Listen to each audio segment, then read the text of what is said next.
The season of winter can be full of darkness, cold, and waiting.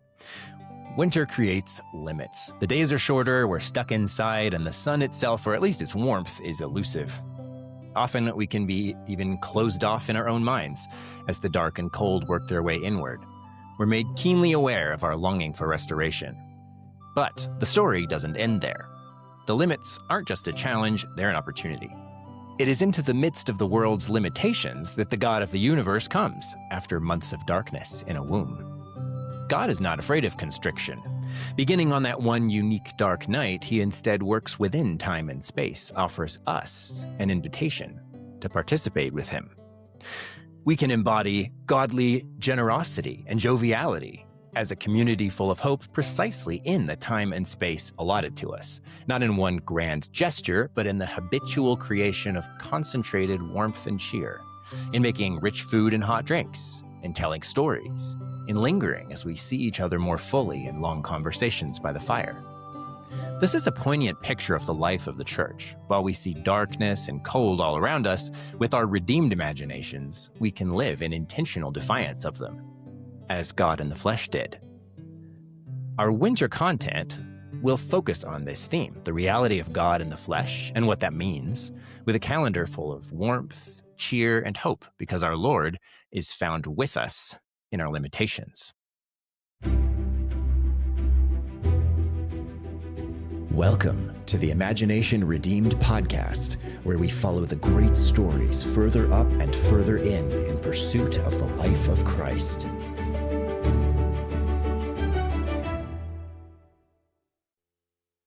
Welcome to Imagination Redeemed, everyone. I'm Brian Brown, joined as usual by Sarah Howell. Hi, Sarah. Hi, Brian. Good to see you.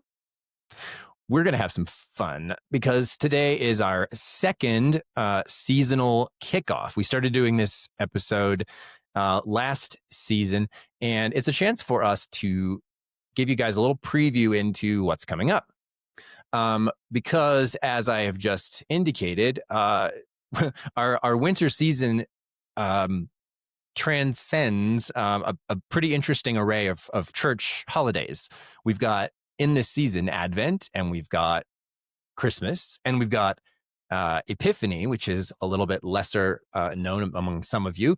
And then we've got this little awkward dark lull in January, which is sort of that time when we're all depressed after Christmas, and it's the darkest time of the year, and there isn't really anything going on. And then Easter in 2026 is pretty early, which means Lent starts early. So our 3-month season, December, January, February, is actually going to literally encompass at least parts of Advent all the way through Lent.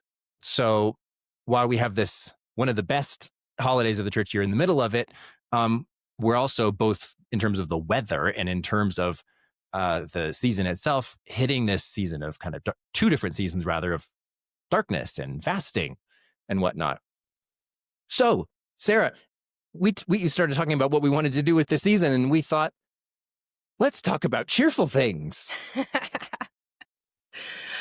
So let's talk about cheerful things. So I piped in and said, let's talk about our limitations. Because let's get all philosophical about this. But in all seriousness, you did a really, really nice job kind of driving us through the planning process for this, because it's such a beautiful opportunity, both as we reflect at the beginning of the season on the limits that God took on when he, at the incarnation, but also there's so much that we can draw from as we confront our own limits in the face of God's abundance. It's one of those things where there's so much truth in old sayings and proverbs and old wives' tales and all these things that we've heard from people since we were 5, but have shrugged off since we were 5.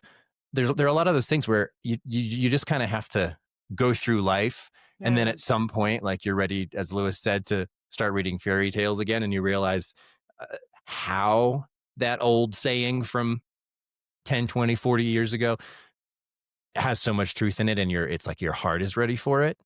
Yeah. And then, at the same time, we've just wrapped up 4 seasons, 4 calendar seasons, which added up to season 4 of Imagination Redeemed. And to some extent, that's an artificial line in the sand. But hey, we are drawing that artificial line in the sand because we've got a year of the new format under our belts. We've got a fantastic revolving door of regular guests and first-time guests, and we're ready for season 5. And just to give our listeners a bit of a preview, we are in this next year in 2026 working to integrate what we do here on the podcast with the rest of Anselm's programming for a few reasons. One is efficiency. We love to be able to put less work into more value. But another is for those of you who live in Colorado Springs and can be participants face to face in our relational community and our gatherings, we want this podcast to be kind of an above and beyond thing that adds richness and depth and sustained, sometimes teaching, but often just conversation and exploration of themes. And you guys will see that with our next episode, which we'll tease in a moment. But also, it's a chance for those of you who are not local to Colorado Springs to get more, well, not just get more glimpses into our events, but enjoy them a bit more. We're going to try to get better at this storytelling that we do on the show. We do that at our events anyway, so we're going to try to get better at those kinds of recordings, those kinds of moments, capturing them and sharing them on the podcast. So there's kind of a two-way dialogue between what we do face-to-face and then what we do online. So if you can enjoy both, they complement each other better. And if you can only enjoy one, i.e. the non-local, it's deeper and richer and equips you and empowers you better. So having said all of that, Sarah, what drew you to this theme? Limits and constriction and opportunity in the face of that, or maybe even because of that. What drew you to that? Yeah, I mean, you were talking earlier, Brian. We were about the church calendar, and honestly, it was thinking about how Christmas is sandwiched between these two really dark, what I often experience as painful times in the church calendar, the Yeah. time of expectation and of longing, and then this beautiful Christmas moment, and then we go back into what feels like the darkness all around us and Lent as we wait for Easter. And so at the heart of that, though, is Christ. At the heart of the feast is his incarnation. And I'm a new mom, so the scandal of incarnation feels a little bit Mm. more real as I've gone through a lived experience of birth and of taking care of a new life, and to think about the God of the universe coming down and partaking and being with us. The scandal of our human limitations and our bodily limitations. What I primarily thought of before I wrote up the theme was John Updike's poem Seven Stanzas as Easter, actually, because the end of Christ's life is him on the cross and ultimately his resurrection. And so if I could read a bit of that poem, John starts the poem with this: "Make no mistake, if he rose at all, it was as his body. If the cell's dissolution did not reverse, the molecule reknit, the amino acids rekindle, the church will fall." And he goes on to say things like the same hinged thumbs and toes, the same valved heart. Then later, let us not mock God with metaphor, analogy sidestepping transcendence, making of the event a parable. And I just love how poignantly he puts together how uncomfortable I am with my own limitations. But if I'm uncomfortable with mine, my hinged thumbs, my toes, I have to reckon with Jesus having hinged thumbs and toes as well. And so, what better place to start for me in the midst of these two bread slices, the true meat of the season, which is Jesus himself. Mm, well said. And thanks for sharing that poem. I'm gonna look it up and read the whole thing afterwards, because that's there were even in the bits that you read, there were parts where I was thinking, oh, that's so insightful and beautiful, and there were parts where I was going, wait, what? As as a good poem should do. Yes. Yeah, the other thing I would add to that in terms of my interest and excitement in this is I feel like there are so many of us, whether you think of us as totally unique individuals or as demographic subgroups, kind of anywhere you draw the line. There is so much of modern life, and by modern life, I just mean right now, that we experience as limits. We're always having, whether we're thinking about our jobs and all of their limitations and all the things we don't like about Mhm. them and our manager and all that sort of thing. Um, there are so many things about growing up, adulthood, marriage, parenting, pick a phase that we experience as limits. And Right. there's a lot of modern life that takes a lot of the good things, scripturally speaking, and wants us to understand them as limits. Yeah. Right. Since the fall, since the garden, so many good things are presented as surely God wouldn't want to hold that back from you. Surely he wouldn't want to limit you to that thing. Yes. And you can almost pick, read the news and pick an angry group, pick a group that's feeling disaffected. And so much of it is because they feel disenfranchised. So much of it is because they feel like I can't win in what is in front of me. And they all have their own version of who the bad guy is in that Mhm. situation, but not Yeah. many of them, and not many of the voices that they hear meet them in those limitations and say yes, but Yes. most of them just want to kind of feed the frustration and weaponize it in some way. Right. And I'm glad you brought that up because I was also seeing this season and these questions we're bringing up fundamentally asking questions about power and freedom. And I think that it's important, even for, I don't know if you've ever heard the phrase research is me search. Um, No. yeah, but like the things that in the academic world or yeah, I guess in the academic world, it's I'll say that over. In the academic world, there's that phrase, research is me search, because often what you end up wanting to explore are things that you actually desperately need to know the answers for. And I Mm. feel like that is this theme for me in a lot of ways too, because fundamentally, we need to parse the difference between what is a limitation that has come by the fall? I think a chronic illness could be an example of a bodily Mhm. limitation that Yeah. wasn't intended by God's design. However, there are also these other kinds of limitations, Brian, like you're mentioning, that we want to see as negative. Whereas I think what's going on there is we have a poor conception of what true freedom is. Yeah, it isn't lack of restriction on my will to get whatever I want.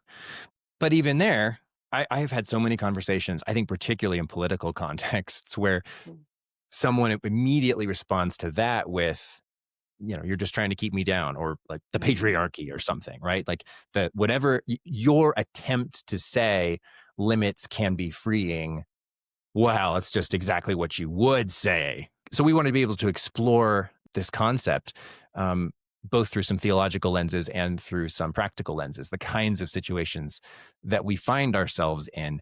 And so each of the episodes that we are playing with, each one is both something that you would feel in Hmm. winter, but it's also something you would experience, metaphorically speaking. So, case in point, um, we're going to sneak out really quickly, just a few days after this episode. Um, December 6th is the feast day of St. Nicholas. And we thought that was a perfect opportunity to do something that I, in my strangeness, have wanted to talk about for a long time, which is joviality. Hmm. And so we're going to talk about the constriction of time. And all of our listeners just heard those two things, and they're already thinking, A, what do you mean by joviality? And B, what does that have to do with time? So we're going to talk about the legend of St. Nicholas, but we're going to also talk about some very challenging questions related to what it looks like to practice joy, to inhabit this thing we call joy, because there is a lost art in there, a lost virtue in there, in the space between me not feeling joyful Hmm. and this thing I want to have called joy. It's something like we can just pray for. There's an actual art, there's an actual skill that we can learn in the face of that. And so we are going to be joined by a new friend, Joffrey Swait, who I met fairly recently. And we're going to have a lovely conversation about joviality and hopefully laugh a whole bunch. And I think, Brian, I'm so excited that we get to focus on your me search, Yeah. joviality. But also, I think it's just at the proper time. I mean, Mm. maybe that's why St. Nicholas matters so much to us during that Christmas Advent season, because it's at the fullness of time that Christ came. But also, it matters to our lived experience of the month of December because I feel like there is so much demanded of us during that time. There's these big gaps for us in terms of forcing things into schedules that don't fit and having an expectation from people that this is a time to reflect and be somber. And yet, where does that fit? And yet, there's also this expectation that we should have joy and be happy and be a It's part Christmas. of Be happy. it's Christmas. Exactly. um but somehow both are hard to come by in the season, and so I found, even just in talking to you a little bit about why joviality matters, it was hitting my soul for where I actually am right now this December, Mm. and giving me actual practical kind of footholds to figure out how to be in this weird December moment where you are asked to be a part of a time that we don't really even understand ourselves yet. What does it mean to practice Advent appropriately? What does it mean to have joy and to practice being joyful at Christmas? Without just trying harder stupid, which is kind of our default when we hit Right. December and Mariah Carey is assaulting our senses in every store that we enter. And we're watching Christmas movies that sort of beat us over the head with how happy we're supposed to feel. And unless we're in a very particular place in life, often it's quite difficult. And try harder stupid can't be the answer because it never works. Okay, so we'll get through joviality. We've explored at this point the constriction of time. Then we're going to hit January and we're going to consider the constriction of means. Because, hey, we've just gotten through Christmas and we got a bunch of presents, but also we're broke again because we just bought everybody presents and bought food we don't normally get and had out of town guests and whatever the case may be. And so that we thought the constriction of means, the experience of whether it's stuff or whether it's just emotional bandwidth, Right. just I've got nothing left to give. What does generosity look like in that context? And I actually should call this out. I didn't even notice this until 10 minutes before we started recording, Sarah, but all of our stories this season are Middle Eastern Europe Hmm. based. So we're going east to explore these questions related to the incarnation, which seems appropriate somehow.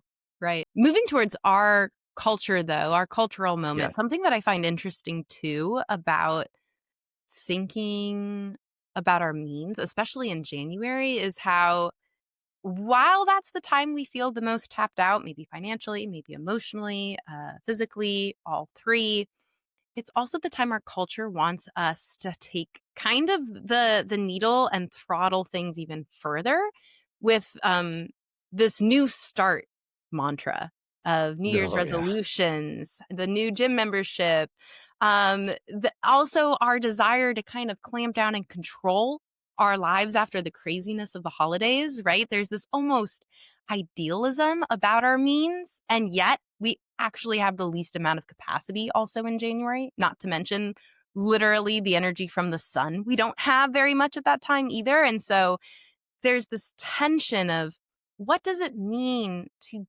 better ourselves, to move towards generosity, but not out of our own supply, but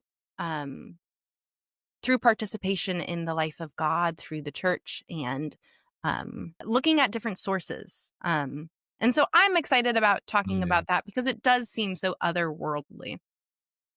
yeah. So we're going to go to Tolstoy for that one. Yeah. So January, what does it look like to actually feel like we can afford Mm. to be generous? What could happen that could possibly nudge my mental, emotional, spiritual needle into that place? Again, absent, try harder, stupid. And then we're going to blink and it's going to be Lent. Mm. And we're going to consider the constriction of space, which, hey, some of us will experience already in December with out of town guests and things like that. But winter in general tends to kind of drive us indoors. And um, we have radiator heating, and I in half the house, and like very little heating, like inadequate heating in the rest of the house. So I feel like in winter I'm always sort of trapped in the Mm. sauna on the one hand or the ice box in the other. On a metaphorical level, I Yep. also do see Lent as kind of claustrophobic because no matter how hard you try to run away from, the deep, deep corners of yourself, no matter how hard you try to like start the new me in January, you end up around February. And when if you do practice any form of Lent where you start reflecting on and preparing yourself for Christ's crucifixion, um, I find that to be a claustrophobic experience. Hmm. It's like, oh, there's not enough space. I can't get away. I'm stuck here. I'm still here. It's still the same thing. There's a monotony, I think, to a lack of space. Even getting to even more philosophically, these concepts of freedom, right? Like if we have a notion of freedom, which is boundless, then the constriction of space is the most stressful to us, right? So I'm excited to kind of think about those concepts too when we think about literal space. Mm. Yeah. Well, so did your family do much with Lent growing up, or is that more of an adult discovery for you? It's more an adult discovery. Okay, same. Okay. Yep. So we'll have some fun with that. Whether you, as our listeners, are in a church that does a lot with Lent to prepare for Easter or not, this is going to be a fun one. And we get to talk about one of my favorite books by a living author, which is A Gentleman in Moscow, which is going to be awesome. If I could say a note about all three of these, Brian, Okay. um, I think that all of these are exciting to handle within the season we've given them, December, January, and February, because these are hardest to engage at these times, right? And so Mhm. that's when we want to We're talk hitting about ourselves in our weak points with this exactly, entire exactly. season.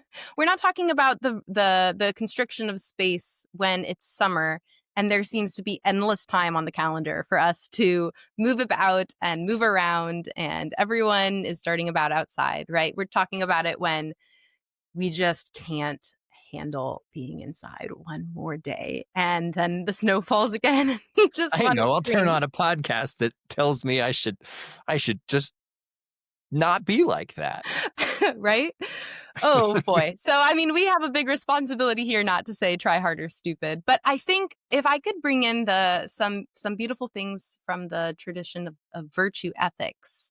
There's a concept in virtue ethics that you don't know if you have a virtue until you have to put it into practice. But you also don't really have the virtue until you put it into practice. So the paradigmatic case is courage. You can't be courageous until you are doing something that is courageous, so to Mhm. speak. But also, how then do you how then are you going to be the kind of person who can step forward and be courageous if you haven't practiced it? So there's this sort of paradoxical conundrum where you have to make little efforts with these little practices so that you kind of can become the kind of person who can make the big effort, like do the thing and do it in a way that it just comes naturally to some degree, right? It's you couldn't think of anything else but do that thing, which happened to be courageous. And I like to think about these constrictions within helping us practice the virtue of magnanimity. Have you thought a little bit about that one? It's kind of a um goodness, it's a Weirdly, very yes. misunderstood and very lost virtue. Yes. Weirdly, yes. So I had when I was studying theology after college, I had a mentor who was very big on magnanimity, and Okay. so in the sort of the kingly virtues in general, I think Mm, are, including joviality is one of them, which is what we're going to kick off with next week. Um, the the sort of kingly virtues in general, I think, are neglected a bit, to the point where, yeah, we just said that word, and probably most of our listeners would not respond the way I did when you asked it, and they're thinking, oh, what even? I have a vague idea of what that is, but only the vaguest idea. yeah. Yeah. So, there's definitely going to be a sense of recovering some lost virtues in this conversation. We want to be able to give you, our listeners, some tools that Yeah. you may or may not have grown up with. In many cases, we may or may not have grown up with, but that are available in a 2,000-year-old religion. Right.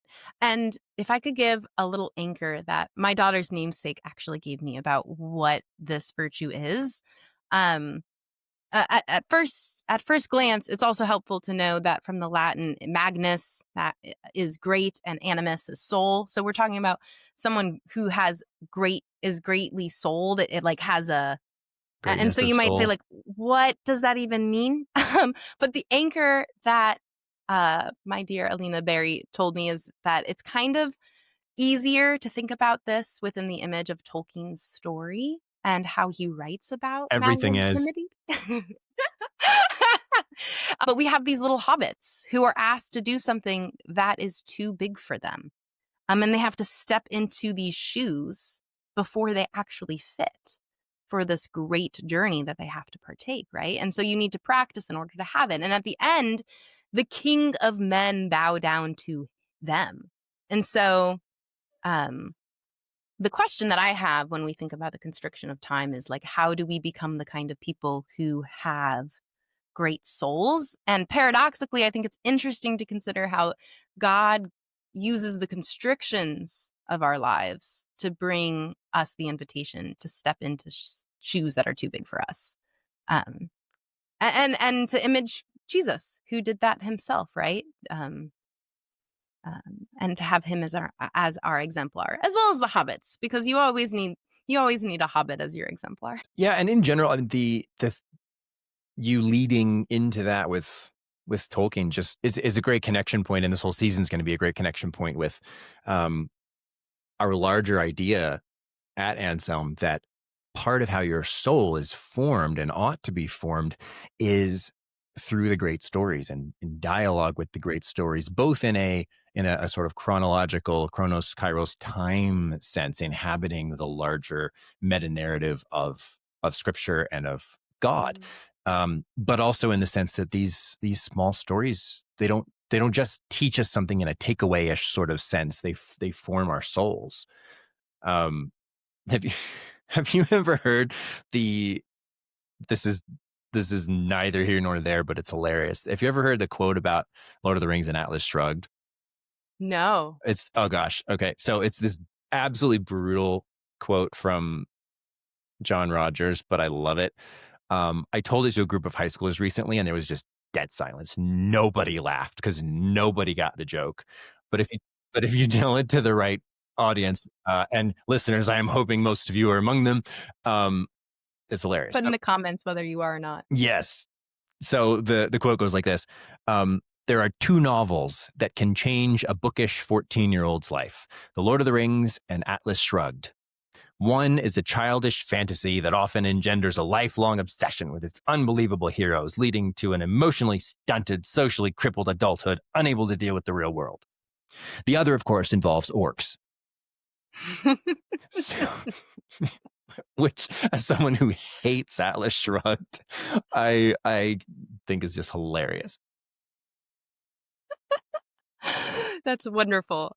Uh, well, but I think the reason why that's so funny is because I think, at least for you and I, we've experienced what kind of life comes from an imagination focused on seeing everything as pragmatic and everyone as kind of out to get you, and that you're really the only one you can depend on. I think that, like, that is the kind of life you have when your imagination is malformed by a story like Atlas Shrugged, that, like, truly your limitations are your enemy. And I do think, to your point, stories are not just propositional content that have a good moral at the end, but it's actually letting us inhabit with different eyes a world that can hold hope. So, And the reason that so many stories like Lord of the Rings is a good example of that of a story that means so much to so many people, because it gives them that whole world altogether, not in the sense of Middle Earth, but in the sense of um, this story world inhabited by the Christian ethos, by a more complex explanation of the nature of right and wrong and nobility and courage and sacrifice and loyalty and goodness. And but so much of what we have sought to build as the Anselm Society and continue to seek to build is that story came from somewhere. It's mm, wonderful that that's the story, or there are others, of course, that have meant so much to you and that have brought you into this larger world. But there is, in fact, that larger world. Lord of the Rings is not the yeah, larger world. The Lord yeah. of the Rings is your gateway into, well, what did Tolkien read that made him like this, that allowed him to write a story like this?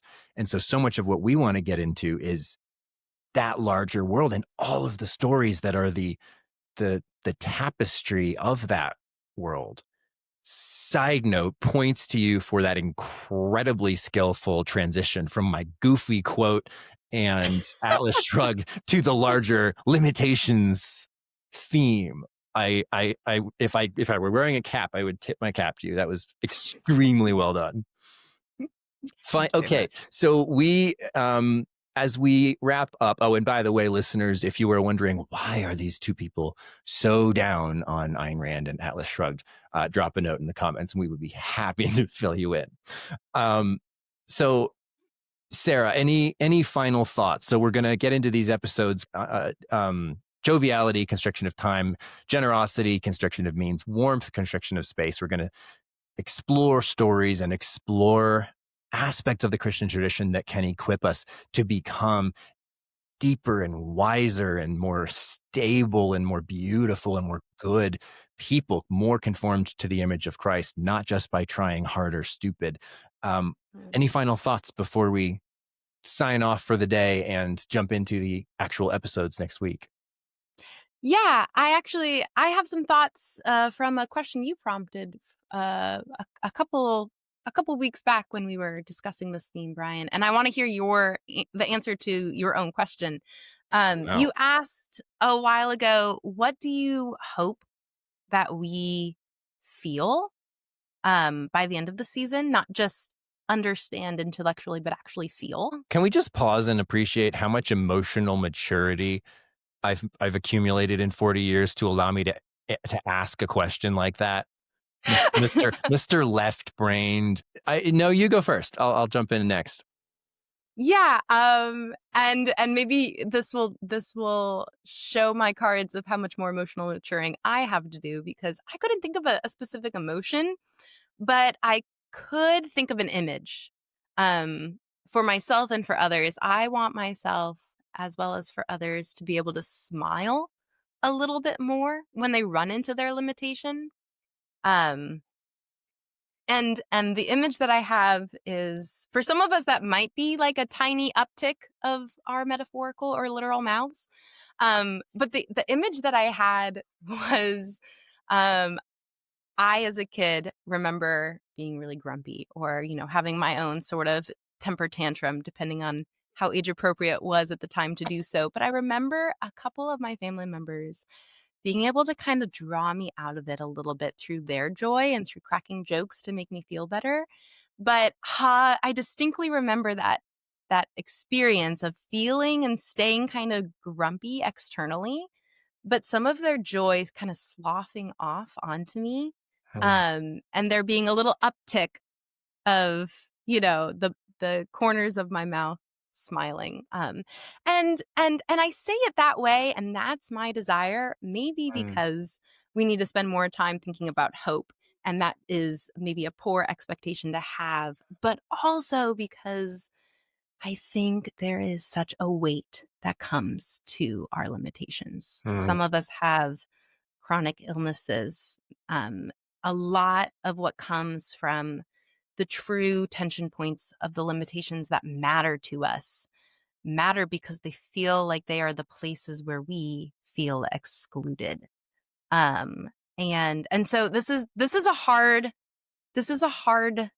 thing we're trying to engage this season, and I want to be mindful of that for my own heart, but also for the hearts of others, that I really do desire for the Lord to come in and show us that our limitations can on the whole is what it means to be a creature, and that our limits that are designed by God are the gift of particularity, is the gift of me, Sarah being me, Sarah, not someone else. But they also come at great costs, and they come with the weight of the brokenness of this world. So, So um, we're going to tackle original sin. No biggie. Um, that's really interesting. I love that. I love that. The same group of high schoolers that I mentioned earlier, I asked them all, there are about 35 of them. Um, I asked each of them what the big question was they were wrestling with right now, and about a mm, third of them said the problem of evil. oh wow, The other two-thirds were a bunch of random things, but the most common answer by far was the problem of evil, and a lot of that had come from experiences of grief in their own hmm, life. Um, so I love the thought that we could make a dent in that question, but also, yeah, limitations as a created thing, not just limitations in the sense of post-lapsarian limitations, the fall limitations. Um, right, I guess I would probably how would I hope to feel at the end of this? Um, this definitely falls into the category of me search, but uh, I think if we do our job right, um, if God speaks through us in these episodes, us and our guests, I would hope that our listeners and me personally, at the end of each episode and at the end of the season, feel a greater sense of divine abundance. mm, Because if there's a through line in the secret answer or key to each of these challenges, joviality, generosity, and warmth, um, yeah, it's that. It's yeah, not it's encountering divine abundance in our limitations. Um, and I think I've heard too many sermons or podcasts that are an attempt to deal with limitations by shrugging them off and preaching the yeah, divine abundance. But what does it yeah, mean to actually encounter the divine abundance in our limitations, not just sort of pretend they don't exist or don't matter? Because, boy, if you get me in a situation where I have a pulled hamstring and a short night of sleep and something I'm stressed out about that's coming up, and something that's, triggering some anxiety about something or other. And you put all of that into my mind and my body, and then give me an actual practical, concrete, right in front of me challenge to handle. If I'm doing well, I can do joviality pretty well. Like I have a pretty natural twinkle to my eye. Well, that goes out real fast Right. in the face of the right set of circumstances. Right. And as I grow, as I get more mature, that becomes less the case, but it's a slow journey for me. And I know I'm not alone in that, whether it's with that virtue or with something else. So for me, And abundance. that's awesome. That's awesome. And that really articulates better than I could ever so far have put Oh, to, like, please. what are you smiling at though, Sarah? Like, I want Ah, people to smile at their limitation, but why would you smile? And I think that that's exactly what you're talking about. There's this acknowledgement that there's something here. It's not just a lack. And so to kind of unpack that more is our goal, and I'm excited to explore it with you, Brian. likewise. Let's do it. Well, listeners, we will see you next week to talk about joviality with Joffrey Swait, and we're going to have a jovial time together. See you then. The Imagination Redeemed podcast is a production of the Anselm Society. It's easy to see this world as disenchanted and to give up hope that there's more. But you were made to see the world with the eyes of heaven and to live a bountiful life that participates in the life of God, like in the great stories. To help make this show possible, go to anselmsociety.org/podcast25 and make a donation. The Anselm Society is a place where you can come in and experience that beauty, joyful celebration, and ancient wisdom, and go out renewed, bringing that life to your vocation, home, and church. Learn more at anselmsociety.org and join us next time as we pursue a renaissance of the Christian imagination together.